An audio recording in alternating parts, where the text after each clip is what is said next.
باب نمبر 16، باب اسم من خاصم في باطل وهو يعلمه. اس شخص کا گناہ جو ناحق کی خاطر جھگڑا کرے جبکہ وہ اسے جانتا ہو۔ حدیث نمبر 2458۔ حدثنا عبد العزيز بن عبد الله قال حدثني إبراهيم بن سعد عن صالح عن ابن شهاب قال أخبرني عروة بن الزبير أن زينب بنت أم سلمة أخبرته أن أمها أم سلمة رضي الله عنها زوج النبي صلى الله عليه وسلم أخبرتها عن رسول الله صلى الله عليه وسلم أنه سمع خصومة بباب حجرته فخرج إليهم فقال إنما أنا بشر وإنه يأتيني الخصم فلعل بعضكم أن يكون أبلغ من بعض فأحسب أنه صدق فأقضي له بذلك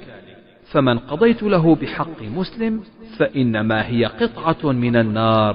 فليأخذها أو فليتركها۔ نبی صلی اللہ علیہ وسلم کی زوجہ ام سلمہ رضی اللہ عنہا سے روایت ہے کہ رسول اللہ صلی اللہ علیہ وسلم نے اپنے حجرے کے دروازے پر جھگڑے کی آواز سنی تو ان کی طرف نکلے اور فرمایا میں تو صرف ایک بشر ہوں اور ہوتا یہ ہے کہ میرے پاس جھگڑنے والے آتے ہیں تو ہو سکتا ہے کہ تم میں سے کوئی دوسرے سے زیادہ عمدہ طریقے سے بیان کرنے والا ہو اور میں سمجھوں کہ اس نے سچ کہا ہے اور اس کے حق میں اس کا فیصلہ کر دوں تو میں جس کو کسی مسلمان کا حق دینے کا فیصلہ کر دوں وہ محض آگ کا ایک ٹکڑا ہے، وہ اسے لے لے یا اسے چھوڑ دے۔ فوائد نمبر 1، اس حدیث سے معلوم ہوا کہ مقدمے کا کوئی فریق اگر جھگڑے میں مہارت رکھتا ہے اور اپنی چالاکی اور چرب زبانی کے ساتھ قاضی کو دھوکہ دے کر اپنے حق میں فیصلہ کروا لیتا ہے تو دنیا میں تو اس پر عمل ہوگا ہی، مگر وہ یہ نہ سمجھے کہ قاضی کے فیصلے سے وہ چیز اس کے لیے حلال ہو گئی ہے، بلکہ اگر کسی نے رسول اللہ صلی اللہ علیہ وسلم سے بھی اپنے کلام کی قوت اور بلاغت سے ایسا فیصلہ کروا لیا ہے تو آپ صلی اللہ علیہ وسلم نے فرمایا میں اسے